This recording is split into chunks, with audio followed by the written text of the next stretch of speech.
Hola, bienvenidas a todas, a todos y a todes a nuestra segunda jornada, a nuestro segundo día de la jornada Nada que Celebrar. Las niñas no se tocan, no se violan y no se matan. Muchas gracias por su presencia. Hoy tenemos un tema bastante importante y pues es para mí un gusto presentarles a mi compañera y amiga, cofundadora además de Mujer Visible, Sayaneri, politóloga, y pues además a nuestras invitadas. Hola, buenas noches. Para mí es un honor compartir este espacio con mujeres tan poderosas. El día de hoy el tema es la violencia feminicida en niñas. Mi compañera de lucha y comunicóloga, también cofundadora de Mujer Visible, Dulce Cordero, nos acompaña, y nuestras grandes ponentes. Gracias por seguir la transmisión. Y bueno, antes de comenzar, me gustaría mencionar que el COVID-19 no es la única pandemia, sino también la violencia de género. En México, 1 de cada 10 feminicidios son contra niñas. De acuerdo con cifras del 2020, cada día son asesinadas 3 niñas, niños y adolescentes. Asimismo, desaparecen 4, en total impunidad, de acuerdo con la Red por los Derechos de la Infancia en México. Tristemente también hay que recordar que en Tizayuca, Hidalgo, Nicole salió a andar en bicicleta y no regresó ni sana ni salva. El presunto culpable vivía a tan solo 10 casas de su domicilio, y es que hay que recordar también que rara vez el feminicida es un desconocido.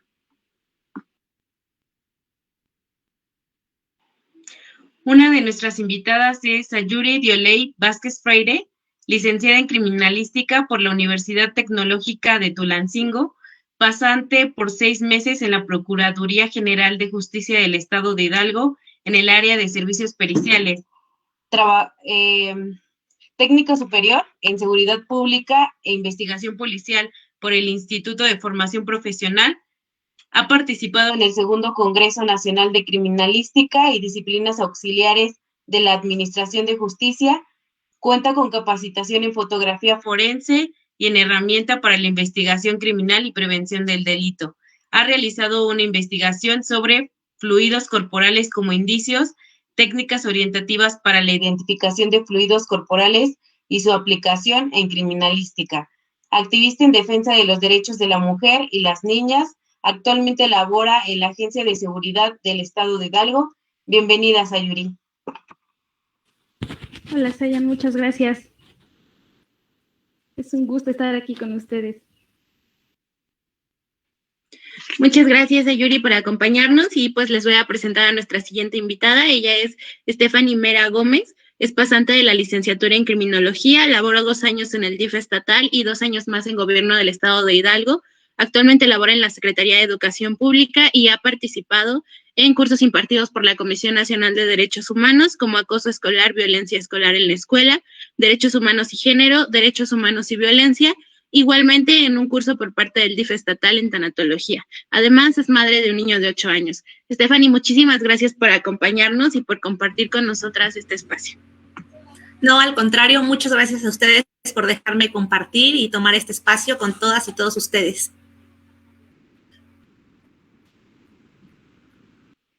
Bueno, pues muchísimas gracias, y si les parece, pues vamos comenzando.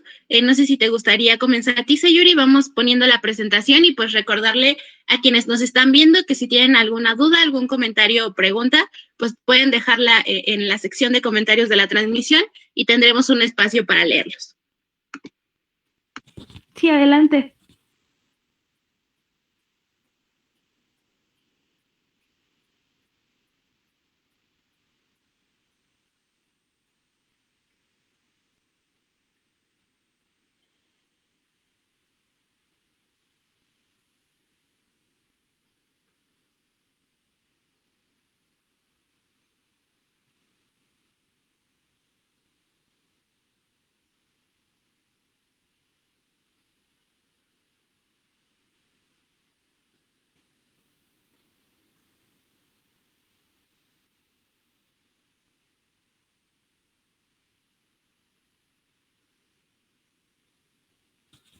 Ok, bueno, pues primero que nada, muchas gracias por la oportunidad de participar. Como ya mencionaron, el tema es la violencia feminicida en niñas. Como ustedes pueden ver en la pantalla, he colocado 2 signos de interrogación en la palabra en niñas. Lo he decidido porque me parece importante destacar que el feminicidio infantil existe. Por difícil que sea creerlo, así como el feminicidio en mujeres, también existe el feminicidio infantil. Y me parece de manera personal muy, muy triste que haya que haber una confronta, que tenga que existir una comparación, un punto de comparación entre el feminicidio de mujeres y el feminicidio infantil, para que podamos entender que nada tiene que ver las faldas cortas, el alcohol, la hora en la que una mujer sale, la hora en la que una niña sale, para que la sociedad justifique esta conducta antisocial que se presenta día a día.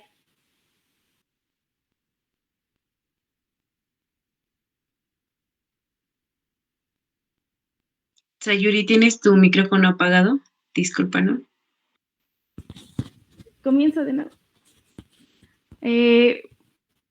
Bueno, primero que nada, me gustaría agradecer por la oportunidad de participar. El tema de hoy es la violencia feminicida en niñas. He decidido colocar un par de signos de interrogación en la palabra porque me parece importante destacar que el feminicidio infantil es algo que existe, que por difícil que sea creerlo, hoy en día asesinan a niñas con odio. Hay hombres que las matan.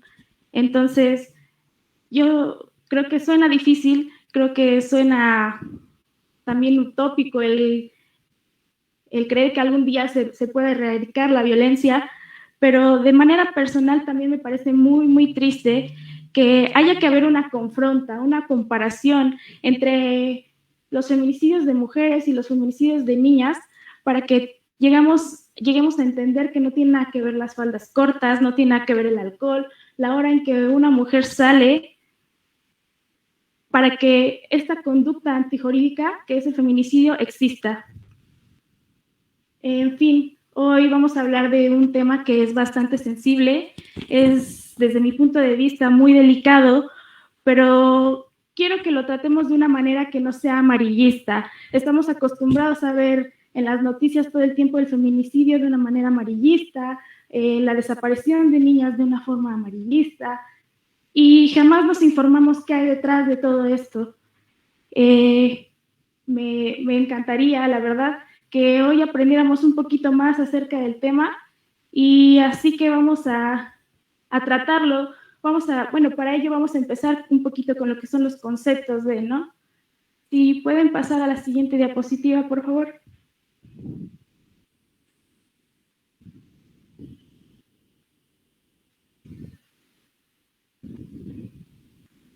Para empezar, ¿qué es el feminicidio?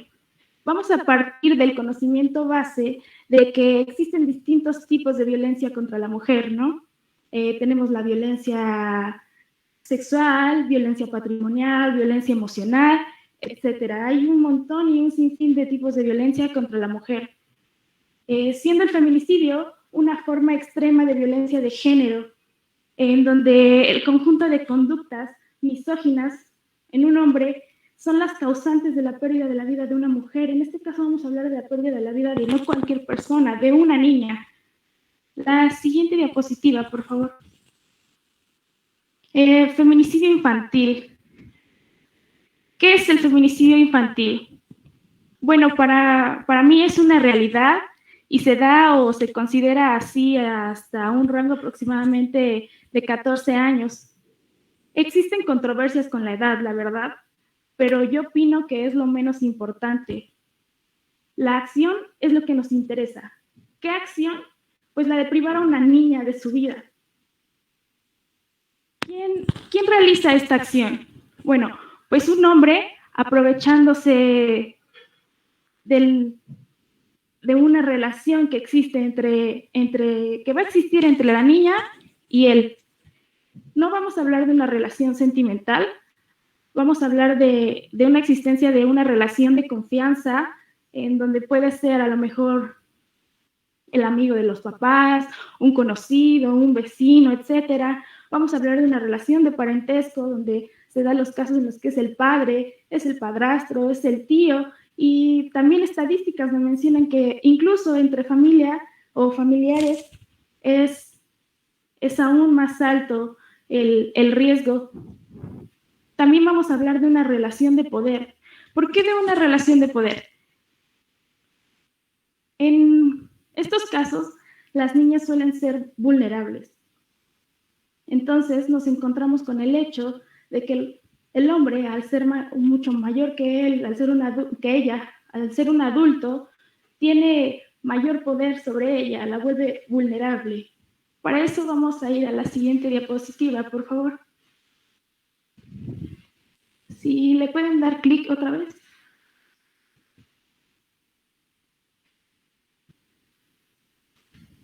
Por favor. Okay. ¿Qué es la vulnerabilidad?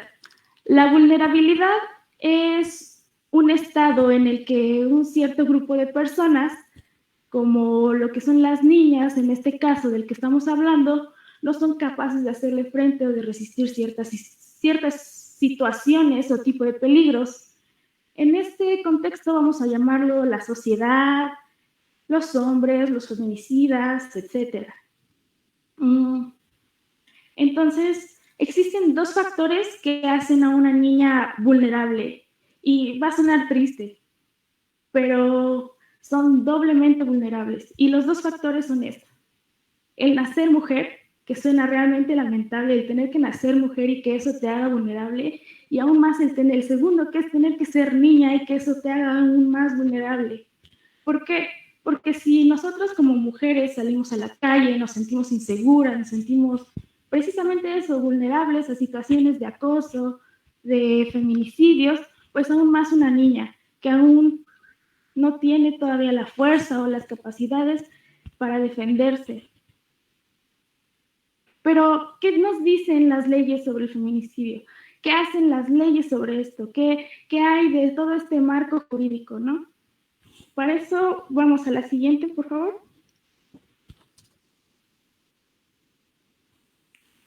Bueno, no voy a hundirlos en leyes para que se aburran, pero voy a tocar estas tres que me parecen importantes, ¿no? La primera, tenemos estas tres que he decidido elegir, que son entre leyes y protocolos, que son creadas con el fin de proteger y salvaguardar la vida, la integridad y los derechos de las mujeres y niñas. Tenemos la primera, que es la Ley de Acceso de las Mujeres a una Vida Libre de Violencia para el Estado de Hidalgo. Esta regula y garantiza el acceso de las mujeres y niñas a una vida libre de violencia. En su artículo 3, en la fracción 7, describe los principios que garantizan el acceso a una vida libre de violencia. Tenemos que nos habla entonces ya de la perspectiva de género. Necesito que recuerden esta palabra porque vamos a hablar mucho de ella entonces ahorita. Vamos a continuar con el Código Penal para el Estado de Hidalgo.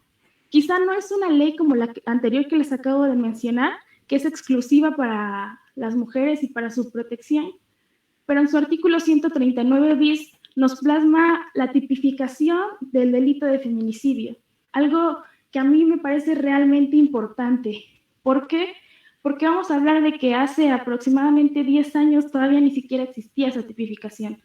Cuando a una mujer o a una niña se le asesinaba de manera violenta, degradante, era catalogada como cualquier otro homicidio. No era castigado conforme a la comisión del delito.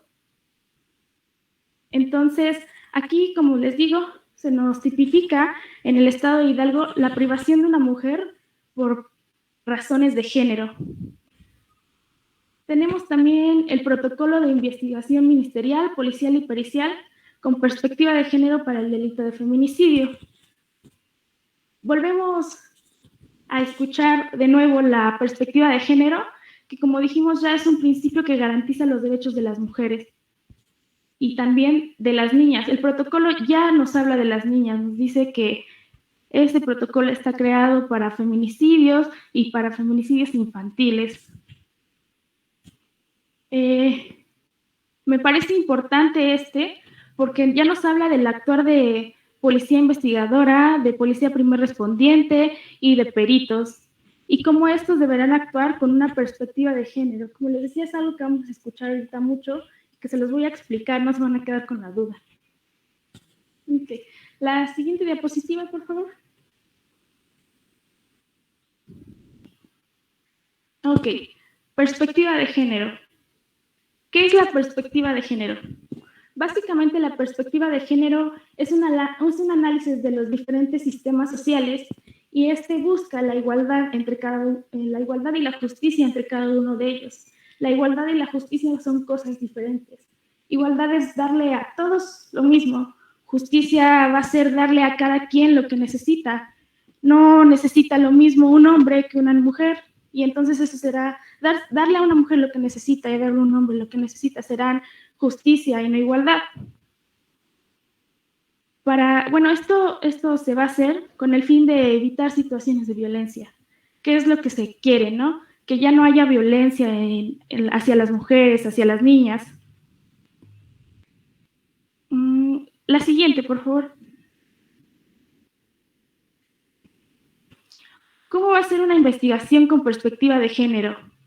Las investigaciones con perspectiva de género pretenden alcanzar un mayor nivel, es decir, ir más allá de lo.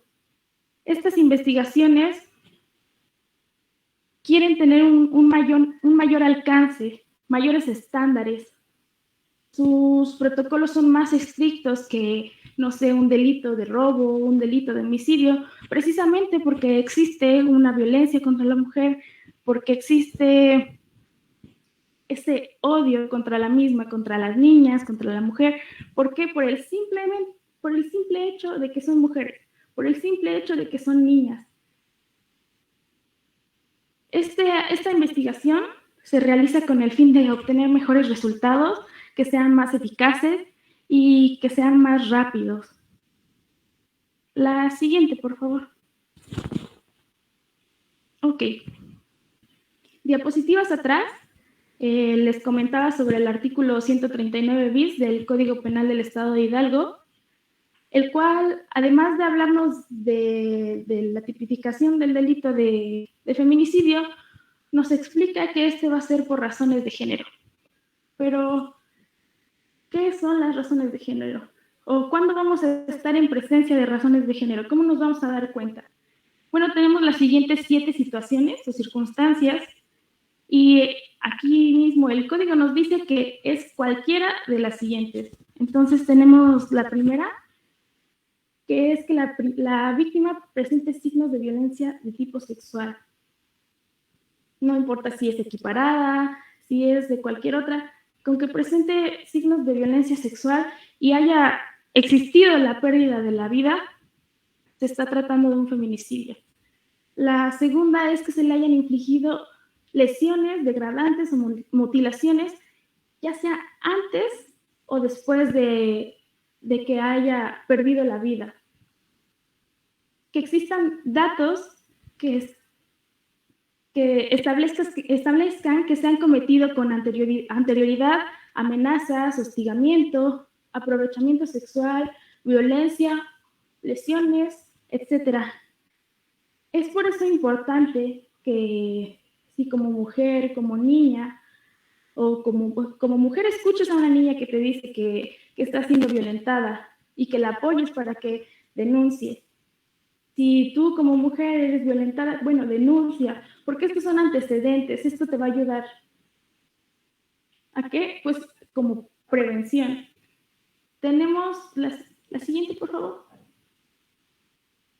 El cuarto, que el cuerpo de la víctima, una vez que haya sido privado de su vida, sea arrojado en un lugar público. Quinto, que la víctima haya sido incomunicada, cualquiera que sea el tiempo previo antes de su fallecimiento. Es decir, que sea incomunicada, puede ser secuestrada. Ya hemos tenido casos así, comentaban uno al inicio. El sexto, habiendo existido entre el activo, o sea, el victimario y la víctima, alguna relación, no importa si es de tipo sentimental, afectiva, de confianza, parentesco o de hecho. Una relación de hecho es cuando se da la unión libre, pero después de cierto tiempo se considera matrimonio. Y el último es que habiendo existido una relación entre el mismo victimario y la víctima, y no importa si es de una relación docente, es una relación laboral, es básicamente una relación en donde haya superioridad por parte del victimario, donde haya una subordinación. La siguiente, por favor. Vamos a mencionar posibles escenarios de feminicidio en niñas. No quiere decir que sean los únicos o que así sea un feminicidio o que estas sean las reglas para que ocurra un feminicidio en niñas. Quiero aclarar que los feminicidios, aunque una vez que se descubra la historia, que se haya investigado, cada uno es totalmente distinto. Tenemos en la primera imagen violencia familiar, misma que suele ser más violenta con las niñas. ¿Por qué? Usualmente, bueno, ya hablamos de que es un hombre el que ejerce la violencia, entonces al identificarse con la madre y con la niña, piensa que la niña es la madre, o así lo ve de manera psicológica, las relaciona y por eso su violencia suele ser mayor contra ella. En la imagen del medio vemos víctimas de abuso sexual, llámese cometido por un padre, por un padrastro o por alguna otra persona, como le comentábamos hace un momento. Y tenemos la última de estos casos, que son los usuales, supuestamente, que es violencia tras separación. ¿Cómo es la violencia tras separación? Esta se da por venganza, es decir, la mujer suele dejar al padre y este suele vengarse, en venganza de la madre, suele matar a los hijos, violentarlos, hasta así llegar a un posible feminicidio o hasta a un posible escenario antes de, ¿no? Es por eso que se deberá elaborar una investigación minuciosa de los antecedentes. La siguiente, por favor. Ok, en esta imagen, en esta diapositiva, quizá me salga un poquito de contexto, pero me parece importante mencionarlo. Tenemos la frase, existe la posibilidad de, y esta imagen de dos niños llorando, existe la posibilidad de que un menor presencie un feminicidio. Y quise hacer este paréntesis porque es importante que aquí en este punto se brinde un apoyo especialista. Es decir, para que sea superado el trauma. ¿Para qué más? Para no revictimizar a los niños, para que no vuelvan a ese momento del feminicidio. Y algo muy, muy importante es también que no vuelvan a tener contacto con el victimario. Nuevamente, una de las razones es ¿para qué? Para no revictimizar. La siguiente, por favor. Ok, se comprueba la existencia de un feminicidio, pero ¿qué es lo que sigue? ¿Qué es lo que se hace ahora, no? La siguiente, por favor. Avanzando un poquito más con el tema, una vez que se reporta un feminicidio, como lo comentaba al principio, hablaremos de esto desde un punto de vista criminalístico y se comenzará con una investigación. Entonces, se va a comenzar con una investigación del lugar de intervención, de la víctima, de los antecedentes, de indicios, de un montón de cosas que van a aportar información para generar una carpeta de investigación que ayude a concluir sobre el hecho. La siguiente, por favor. Por lo que vamos a hablar de tres personajes, de tres roles que están en la investigación del feminicidio. Vamos a tocar de una manera un poquito más general, pero cualquier duda, pues pueden preguntarme. Tenemos en primer lugar aquí a Policía Investigadora. Vamos a hablar de las reglas mínimas para el actuar de Policía Investigadora, Policía Primer Respondiente y peritos. Hablábamos ya de la existencia de un protocolo con perspectiva de género y precisamente es esto, es la sensibilización, ¿no? Entonces, Policía Investigadora va a tener que respetar la dignidad de la víctima. Bueno, esto lo va a hacer Policía Investigadora, Policía Primer Respondiente y peritos. No realizar juicios de valor. Muchas veces escuchamos o hemos llegado a escuchar a estos servidores públicos decir, no, es que, pues si venía con esa falda, ¿cómo no le pasó eso? O básicamente se ponen a justificar las agresiones y la violencia y será su labor no realizarlo, no anteponer esos juicios y esas justificaciones a su investigación. Algo muy importante que tendrá que hacer también Policía Investigadora con el fin de obtener mayor información es establecer el mayor número de nexos de confianza con familiares. Tenemos a Policía Primer Respondiente, un papel bastante importante y, bueno, Policía Primer Respondiente deberá ser una persona bastante capacitada. ¿En qué? En el conocimiento del lugar de intervención, en sus delimitaciones. ¿Esto por qué? Porque va a ayudar o va a perjudicar a la investigación. También ellos se van a encargar de recibir y atender la denuncia. Se van a cerciorar al momento de llegar al lugar de intervención de que exista efectivamente la ausencia de la víctima o en su caso de llamar a paramédicos para que ellos garanticen o confirmen lo que acabamos de mencionar. Como les decía, van a garantizar la preservación y el respeto del cadáver. Es muy importante que en todo momento se respete, se dignifique al cuerpo, a la mujer, a la niña. Entonces, van también a recabar distintos datos que aportarán información para las diferentes líneas de investigación, llámese de actas de entrevista, etcétera. Esto, como les dije hace un momento, se va a hacer toda una carpeta que va a ayudar a que se llegue a una conclusión. Y tenemos por último lo que son peritos. Este protocolo que les mencionaba yo hace rato no pretende interferir con la investigación de los peritos y mucho menos con los protocolos que ya se tienen, ¿no? Únicamente se recomienda que el perito recabe lo más que pueda de información, lo más que pueda de indicios, obviamente con sus conocimientos.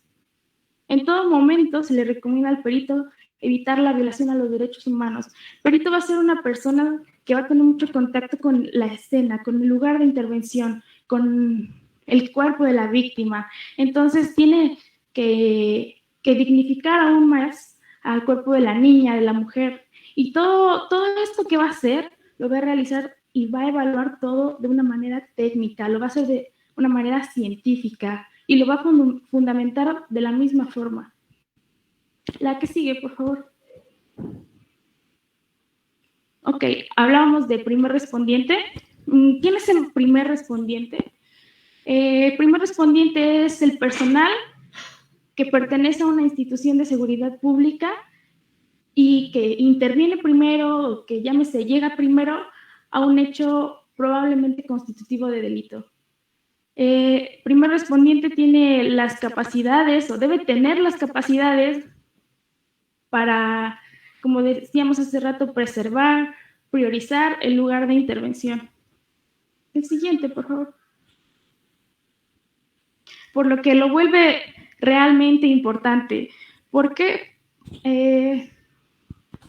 si primer respondiente preserva bien el lugar de intervención, si hace bien su trabajo, va a ayudar a que peritos sigan esta cadenita. Va a ser una cadenita de investigación todo esto. Entonces, esto va a aportar y va a hacer que la investigación sea mejor, que se lleguen a mejores conclusiones, que los dictámenes no sean tirados, que los indicios no sean descartados porque fueron mal recolectados, o porque fueron dañados, o porque fueron alterados, o porque fueron movidos, etc.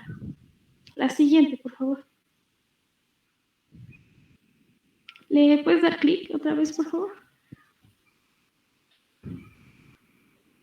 Y bueno, posterior a la actuación de primer respondiente, ¿le puedes dar clic otra vez?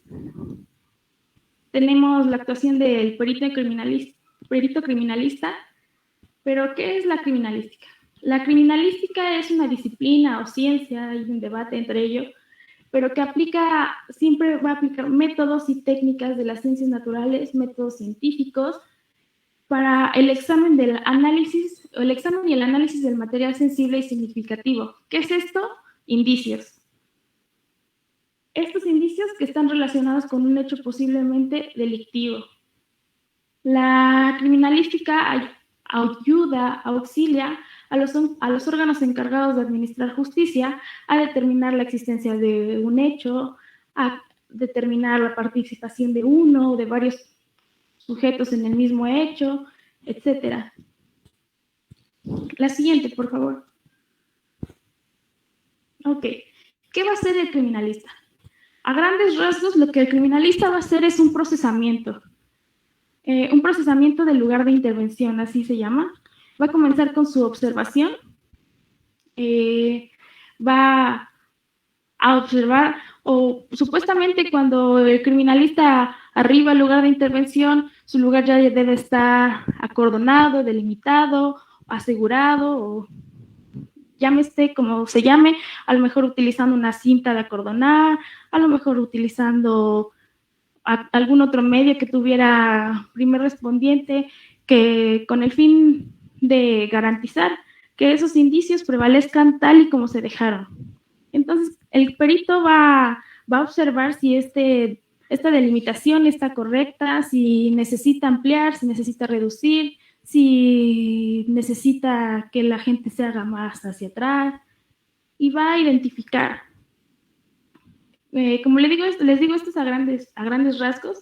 ¿Qué va a identificar? Se llama esto al proceso que después de que se realiza una búsqueda de los indicios, se identifican. Son los números que llegan a ver en series, las letras que se colocan al lado de los indicios. Se les identifica con un número, con una letra, y posterior a esto se les va a documentar. ¿Cómo se les documenta? Bueno, de manera fotográfica, se va a documentar también en un plano, se va a documentar o se va a fijar a qué distancia estaba, cómo estaban acomodados. Posterior, se va a hacer una recolección de los indicios, se van a embalar. El embalaje es básicamente guardar los indicios, pero no guardarlos en cualquier cosa, sino cada tipo de indicio deberá ir guardado, embalado, ahora sí que en el tipo de embalaje que le corresponde, ya dependiendo de si es un indicio biológico, si es un indicio balístico, etc. Y este será sellado, etiquetado, firmado, y se trasladará al laboratorio, y obviamente se va a llenar lo que se llama una cadena de custodia para que haya un seguimiento, para que no se pierdan estos indicios. La siguiente, por favor. Ok, hablamos de los indicios. ¿Qué tipo de indicios podemos localizar entonces en un lugar de intervención? Cuando se trata de un feminicidio, pues primero que nada el cuerpo, ¿no? El cuerpo de la víctima. Usualmente se va a marcar o se va a identificar, como les decía yo, con una letra. También vamos a encontrar huellas dactilares, probablemente medicamentos, drogas que se pudieran haber utilizado, ya sea para someter a la víctima, para dejarla inconsciente, etc. Vamos a encontrar fluidos corporales. Entre estos se pueden ver la sangre probablemente, quizá no a simple vista, pero un fosfatasa ácida, que es el semen, saliva. Entonces, también tenemos el arma, ¿no? Que puede ser un arma blanca, cuchillo, navaja, un arma de fuego, o podemos encontrar incluso, bueno, básicamente cualquier cosa puede ser un arma, dependiendo de cómo se utilice, ¿no? Y como les decía, ningún feminicidio es igual, se tendrá que analizar, que ver y relacionar, que va a ser lo más interesante y lo más importante. Se va a tener que relacionar todo esto para ver cómo es que sucedió el hecho, ¿no? Podemos encontrar igual y huellas, cuerdas con las que se sometió a la víctima, etcétera. Siguiente, por favor. Ok. ¿Qué se hace con todo esto, con todos estos indicios que acabamos de encontrar entonces? Como les dije, son embalados, son sellados, son etiquetados, cada uno como corresponde, esto para salvaguardar la información que nos van a decir. Los indicios son llamados los testigos silenciosos. ¿Por qué? Porque nos van a aportar información. Y si estos fueron preservados, embalados, sellados, etiquetados, trasladados de manera correcta, nos van a seguir proporcionando esa información, eso que dicen que callan, ¿no? Entonces, se va a realizar un análisis en laboratorio, cada indicio irá a su respectiva área, dependiendo de qué sea. Por ejemplo, el cuerpo va a medicina forense, en donde se va a realizar una necropsia, en la que se va a investigar, ¿no? Cuál fue la causa de muerte, hace cuánto tiempo, qué lesiones tiene, cómo se le identifica, si tiene algún lunar, si tiene algún tatuaje, señas particulares. Se mandarán de ahí a hacer todavía análisis toxicológicos, etcétera, todo con el fin, como les decía al principio, de que la investigación sea lo más rápida posible, de que sea lo más eficaz posible y de que se obtenga la mayor información posible.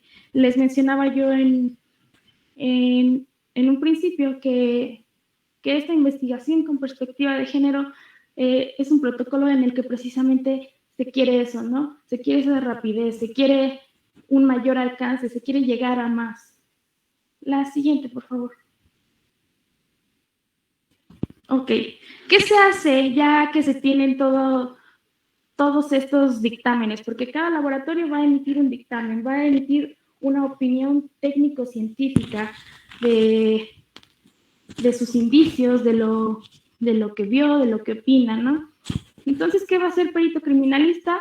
Bueno, va a hacer una conclusión con todos esos dictámenes y va a realizar, basado en un fundamento metodológico, una mecánica de hechos. ¿Qué es una mecánica de hechos?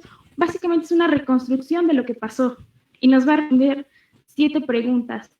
El qué, el quién, el cómo, el cuándo, el con qué, el dónde y el por qué. Y si bien el por qué podría ser una pregunta un poquito más relacionada a la criminología, nos va a responder el por qué el cuerpo se encontraba en esta posición, por qué cierto indicio se encontraba a cierta distancia, etcétera. Entonces, esta mecánica de hechos nos va a ayudar o va a ayudar a un juez a entender mejor qué es lo que sucedió, a esclarecer mejor sus dudas, ¿no? ¿Para qué? Para llegar a lo siguiente, entonces. La siguiente diapositiva, por favor. A llegar a una comparecencia. ¿Qué es una comparecencia? Es básicamente cuando tú, perito, actúas como testigo experto a dar tu opinión técnico-científica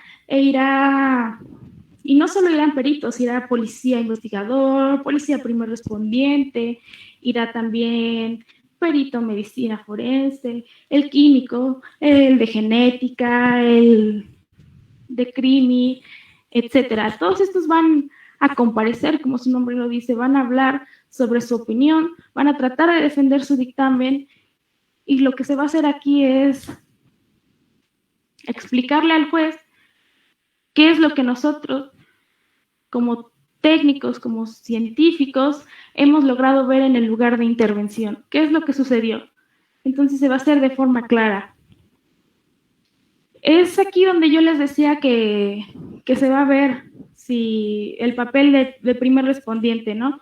Yo comentaba que tiene un papel importante, que si él no resguarda de manera correcta el lugar, pues puede llegar a perderse todo, ¿no? Y aquí es donde defensa o quien sea puede llegar a tirar este dictamen y entonces se va a perder todo aquello que queremos lograr, ¿no? Que es encontrar a ese culpable o que se encuentre un culpable, ¿no?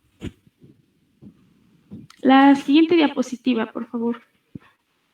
Y bueno, por mi parte eso sería todo. Muchas gracias.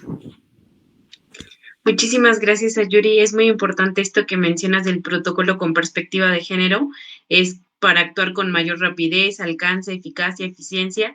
Y bueno, esta parte también de la policía investigadora, que no debe de ser subjetiva, sino objetiva, ya que no debe de plasmar prejuicios ni roles de género en cuestiones de, pues sí, ¿no? Como mencionabas los comentarios de seguramente pasó porque iba vestida de tal manera o era tal hora. Entonces sí es muy importante y también es muy importante la tipificación del delito porque pues las mujeres vivimos violencia de manera muy diferente a la de los hombres. A las mujeres generalmente las sexualizan y bueno, creo que es muy importante que nuestros escuchas escuchen precisamente a las niñas cuando las niñas les dicen que alguien las violenta, que alguien las hace sentir incómodas, porque precisamente no se le da esta visibilidad ni esta importancia a la voz de las niñas. Creo que es algo muy importante y la verdad es que aprendimos bastante. Muchísimas gracias, Ayuri. Y bueno, continuamos con Stephanie Mera.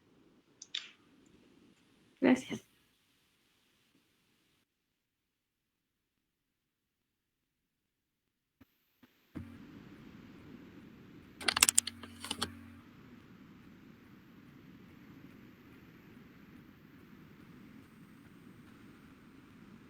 Hola chicas, muy buenas tardes. Antes que nada, es un placer estar aquí compartiendo con todas ustedes y pues muchas gracias por su invitación a este espacio. Hoy les vamos a hablar un poco de feminicidio infantil, pero desde la perspectiva de criminología. Siguiente, por favor.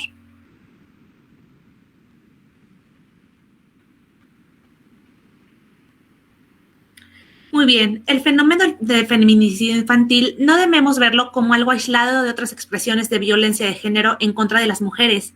Si nosotros prevenimos, atendemos cualquier forma de violencia hacia las mujeres, estaremos contribuyendo a que la forma más extrema, que es el feminicidio, no se reproduzca más como hasta ahora.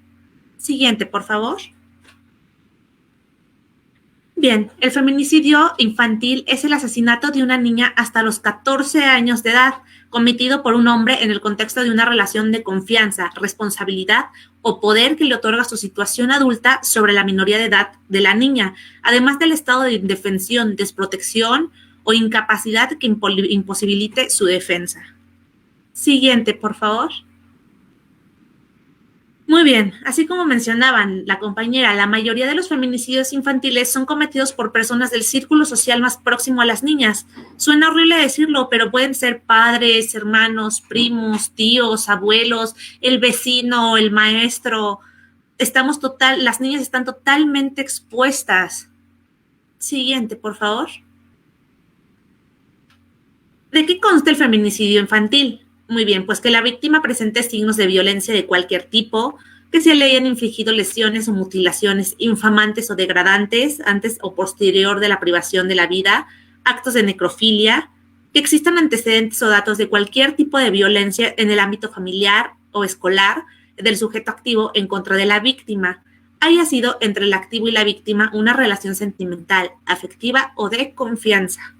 La víctima haya sido incomunicada cualquiera que sea el tiempo previo a la privación de la vida y que el cuerpo de la víctima sea expuesto o exhibido en un lugar público.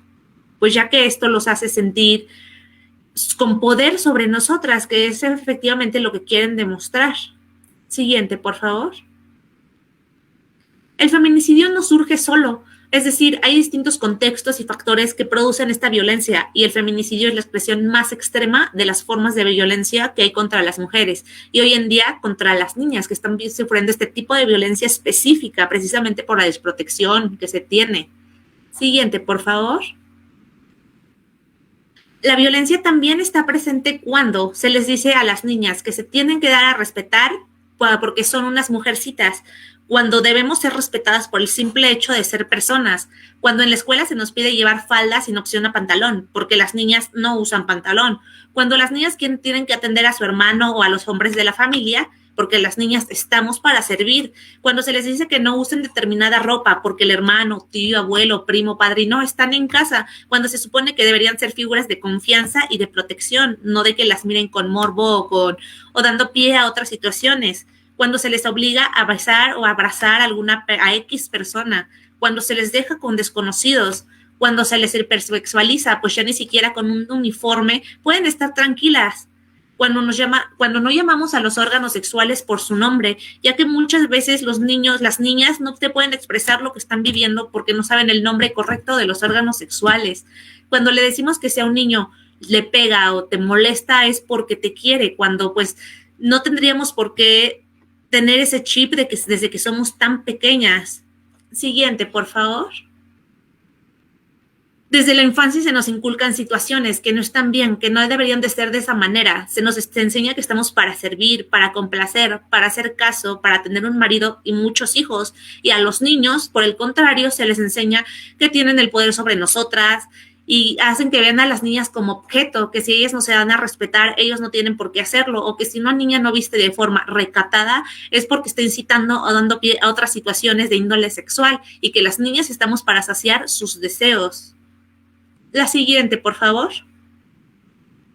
Todo esto son situaciones sumamente alarmantes, ya que para poder prevenir los feminicidios infantiles y cambiar toda esta situación debemos comenzar desde las nuevas generaciones, comenzar a inculcar otras ideas, verdaderos valores, que las niñas y niños crezcan en la equidad de género.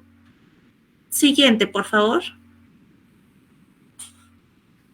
Los factores de riesgo para las niñas, según el informe de violencia y feminicidio de niñas en México, ONU Mujeres, estos factores son totalmente diferentes a los que vive una mujer de edad adulta en cuanto a factores para el feminicidio y de riesgo.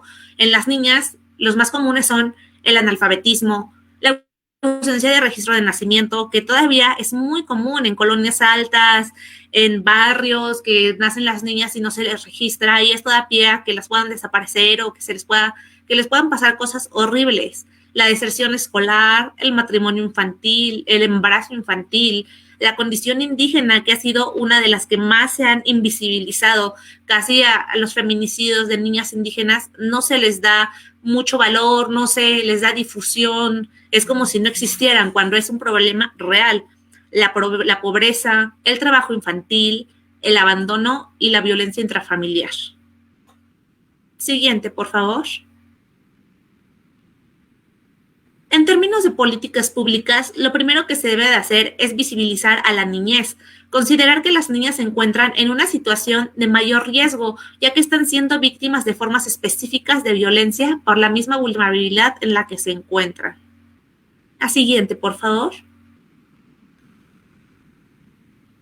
Es necesaria una política pública específica para las niñas en este rubro a fin de fortalecer las capacidades institucionales, recursos humanos, técnicos, financieros para disminuir o erradicarlo. En recursos humanos, ahí entraríamos nosotros como criminólogos, pues si nosotros como criminólogos y también psicólogos estuviéramos presentes en las escuelas, muchas veces se podría detener o prevenir todas estas situaciones, pues desde la escuela, en la escuela todos los niños, niñas muestran distintos tipos de actitudes, aptitudes, y también es donde más se manifiestan las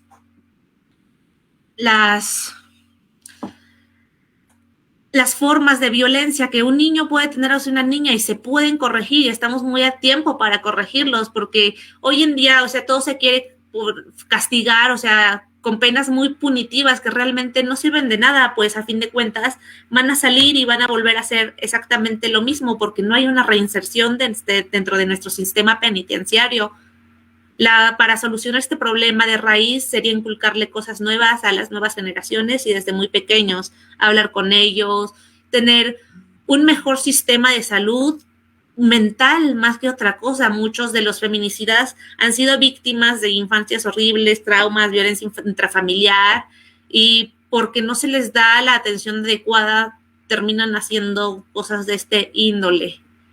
Y también quería comentar que para realizar un perfil criminológico de un feminicida, esto va a casos muy particulares, porque para saber cuál es su personalidad, su raza, su escolaridad, sexo, todos lugares geográficos donde se mueve, para saber qué es lo que lo motiva a cometer este tipo de crímenes. Nosotros como criminólogos nos dedicamos más a indagar el por qué, pero el por qué que pasa en la cabeza del criminal, o sea, y también podemos atender a víctimas para que puedan superar este tipo de cosas. Nosotros como criminólogos podemos seguir dando conferencias, podemos realizar muchas cosas para prevenir, escuela para padres, para que los padres atiendan señales de alarma en sus hijos desde la primera y que aprendan sobre todo a escucharlos y a escuchar sus actitudes, no nada más lo que hablan, sino sus actitudes, sus sentimientos y todo lo que va más allá. Y bueno, por mi parte sería todo.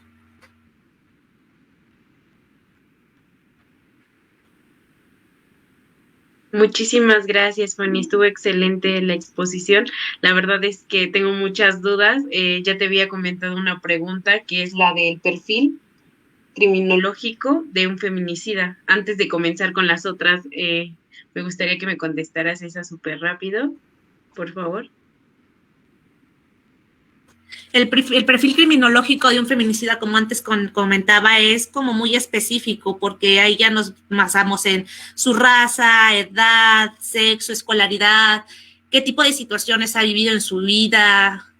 Entonces, el perfil demográfico. Entonces, de esa manera haríamos un perfil criminológico de un feminicida. Muchísimas gracias. Bueno, para continuar tenemos algunas preguntas en los comentarios de Facebook. Nos mencionan, ¿jurídicamente una mujer puede cometer feminicidio?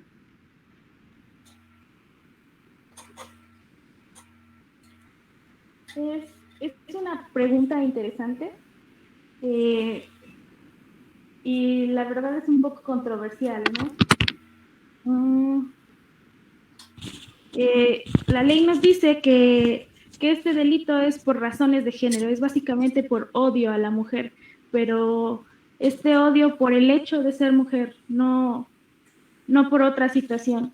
Quizás se pudieran cometer el delito de feminicidio entre mujeres hablando de una relación sentimental entre ellas y que llegase a haber abuso por parte de alguna de ellas, violencia por parte de alguna de ellas. Digo, este artículo no nos comenta, la ley no nos comenta que no se pueda o no nos dice específicamente va a ser de hombres, pero sí nos habla de ese odio, de esas razones de género que son las que les comentaba yo hace rato, en donde vas a dejar el cuerpo, bueno, va a dejar el victimario del cuerpo de la víctima en un lugar público. Entonces se deben de cumplir con esas infracciones para que se catalogue entonces como un delito de feminicidio.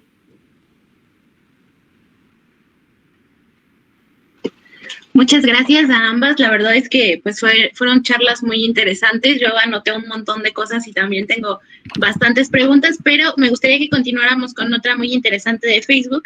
Y nos preguntan, ¿cuál es específicamente a ti, Fanny, cuál es el rango de edad para catalogar el feminicidio como infantil? Hasta los 14 años.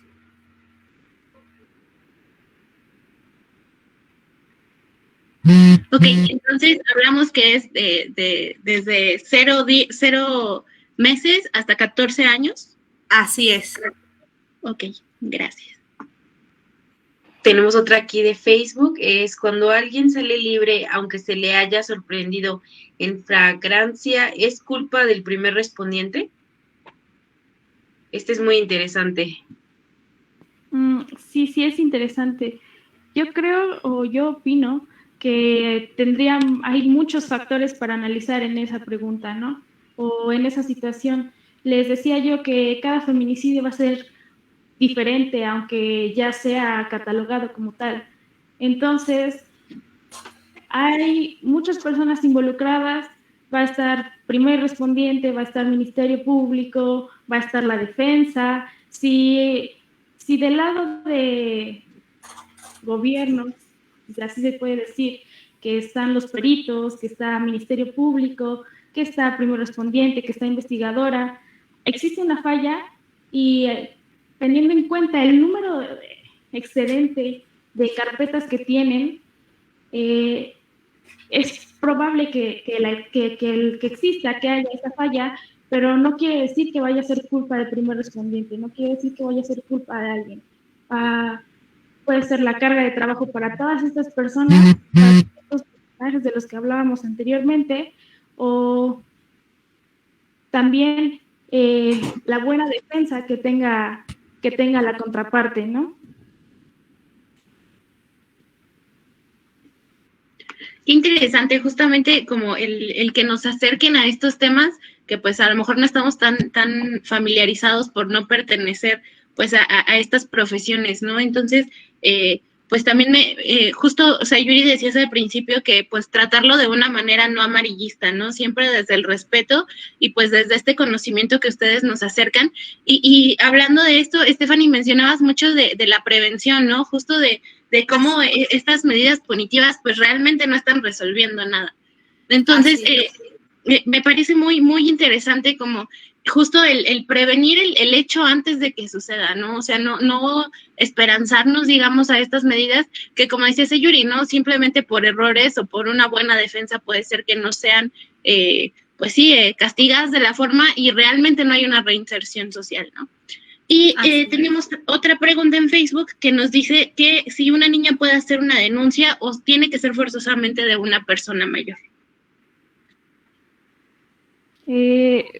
También comentaba yo hace rato que por eso es importante que nosotros estemos en constante comunicación con nuestros niños, porque una niña por sí sola no puede acudir a hacer una denuncia, necesita ir en compañía de un adulto. Pero ¿cómo lo va a hacer si no se siente en confianza, si siente que la persona con la que está más cerca, con la que se allega más, no le cree? Entonces, por eso yo creo que es importante que exista esta comunicación constante con los niños, con las niñas, para que fluya, para que nos digan, para que exista ese lazo y te pueda decir, ¿sabes qué pasa esto? Y tú decirle, a lo mejor como madre, como persona cercana a ella, te creo, confío en ti y hagamos esto. Sí, es muy importante esto que mencionas ahí, porque, por ejemplo, escuchan de las mismas madres que no le creen a otras víctimas en cuestiones de que escuchan una noticia o la vecina o alguien cercano, y pues justamente las niñas dicen, bueno, si no le cree a ella, tampoco me va a creer a mí. Entonces es muy importante escuchar y visibilizar y darles voz a las niñas, porque muchas veces no se les escucha. Y bueno, hay una pregunta para Stephanie. Entonces, ¿no se considera feminicidio infantil cuando quien comete el delito es un hombre menor de edad o menor que la niña? No, por supuesto que sí. De hecho, bueno, es en relaciones de confianza y bueno, ahí entran obviamente amiguitos, personas cercanas a la niña, vecinos, o sea, aunque sea menor de edad, está llevando una relación de confianza. Y tenemos otra pregunta también, es para ambas, quien quiera responderla. ¿Por razón de raza un hombre puede ser feminicida? No es específicamente que sea feminicida porque es de cierta raza, pero eso nos puede ayudar a saber más acerca de él y más acerca de, bueno, a mí como criminóloga me puede ayudar a saber más acerca de él y más acerca de por qué está cometiendo este tipo de delitos o qué es lo que está pasando por su cabeza. Obviamente es eso y otros factores más. Sí, exacto. Van a influir diferentes factores que se van a tener que analizar en el caso. Va a tener que haber antecedentes, pero claro, si existe ya un odio contra la mujer, a lo mejor por ese simple hecho, o como mencionaba Fanny hace un rato, porque le recuerde o porque un recuerdo de su infancia, pues investigando se puede llegar a la conclusión, a lo mejor o descartar si es un feminicidio o no. Muchísimas gracias. Ojalá nos pudieran dar la diferencia entre el actuar de una criminóloga y una criminalista. Yo como criminóloga nos dedicamos a la prevención y a estudiar el por qué se comete el delito y el por qué y qué pasa por la cabeza del asesino, del delincuente. Sí, como criminalista te enfocas más en el lugar de intervención, en lo técnico científico, en indicios, en el que hay alrededor, en esto de dictaminar, ¿no? De dar tu opinión, de ver qué pasó en el lugar. También mencionaba yo hace un rato, das un porqué, pero no un porqué de vista, desde un punto de vista criminológico, sino un porqué de cómo se encuentran las cosas, por qué está así esto, qué pasó, cómo pasó, cuándo pasó, dónde pasó. Tú ayudas a ver si es un delito constitutivo de, bueno, si es un hecho constitutivo de delito, si no lo es. Entonces, nos apoyamos, pero trabajamos ahora sí que en áreas totalmente distintas. Muchísimas gracias. Ay, perdón. Es muy importante el área de las dos, ya que se complementan y pues la verdad es que es algo que necesita mucha difusión. Nosotras, como dice Dulce, no estamos tan familiarizadas, pero pues sí nos importa. Estos temas son muy importantes y creo que los debemos de abordar más y que se deben de dar pláticas acerca de esto. Bueno, antes de comenzar, vamos a mandar saludos a Mariel Ramírez, Mel Barraza, Jiménez Covedo, que por cierto, Sayuri te decía que le mandaras un saludo, Cristian Reyes, Josefina Mera, y bueno, a todas las que están siguiendo esta transmisión, pueden comentarnos alguna pregunta, algún comentario, una felicitación, cualquier cosa que sea bonita es bienvenida. Yo tenía justo pregunta ahorita que mencionaste, Stephanie, que como criminóloga, pues una de tus labores es prevenir. Me gustaría que ahondaras un poquito más en esto que nos mencionabas al final de la presentación, de cómo prevenir precisamente estos actos. Pues si lo tomamos en cuenta en que lo vamos a meter desde la infancia, desde la primera infancia, sería de primera instancia dar talleres y escuelas para padres para que de principio ellos sepan cómo educar a su hijo de una manera responsable y equitativa para que esté con las niñas, no con el mismo pensamiento machista y misógino con el que venimos el chip muchas y muchos hoy en día.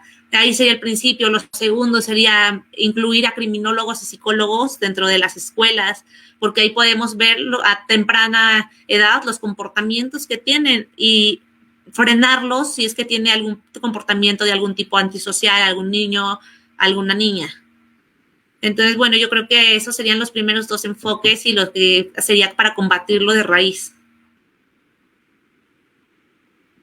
Muchas gracias, Fanny. Justamente me voy a aprovechar el espacio para echarme un comercial, pero mencionabas la importancia de la salud mental en las niñas, ¿no? O sea, justamente como el poner atención en ese aspecto, ¿no? Que muchas veces pues lo ignoramos por completo y dejar de lado esta visión como adultocentrista, ¿no? De pensar que solo nuestra salud es la que importa y que ellos y ellas están bien. Entonces, pues el día de mañana, para continuar con nuestra jornada, vamos a tener una ponencia que es la importancia de la salud mental en las niñas, a cargo de la doctora Rosalía Tenorio Martínez, que ella es doctora e investigadora en psicología. Entonces, pues también para invitarlas a ustedes y a las personas que nos están viendo a través de Facebook.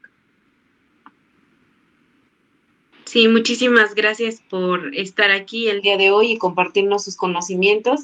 Eso incentiva la participación y como tú dices, Steph, es importante esta orientación y también crear centros que realmente, pues sí, ¿no? Ayuden a los hombres que en ocasiones no van a la cárcel, pero sí darles como la canalización correcta. Es muy importante y bueno, muchísimas gracias. Pueden seguirlas en sus redes sociales. Están como sus nombres, ¿no? Bueno, ahí las van a seguir sí. Y pues muchísimas gracias, nos vemos el día de mañana. Hasta luego y muchas gracias por escucharnos. Por acompañarnos, no sé si tengan algún comentario final, algo que les gustaría agregar. No, pues que fue muy, muy padre participar y que me dieran este espacio y pues agradecerles, muchas gracias y me voy muy contenta por haber podido compartir un poquito. Igual lo mismo, muchas gracias por dejarme participar y muchas felicidades por lo que están haciendo. Es importante lo que ustedes realizan, esta difusión. No cualquiera tiene el valor y qué bueno que se empiece así, ¿no? Que hablen de esto y me da mucho gusto. Felicidades. Muchísimas gracias y pues invitarlos nuevamente a nuestra ponencia de mañana, la importancia de la salud mental en las niñas. Gracias por vernos, gracias a las invitadas, gracias Ay y hasta mañana.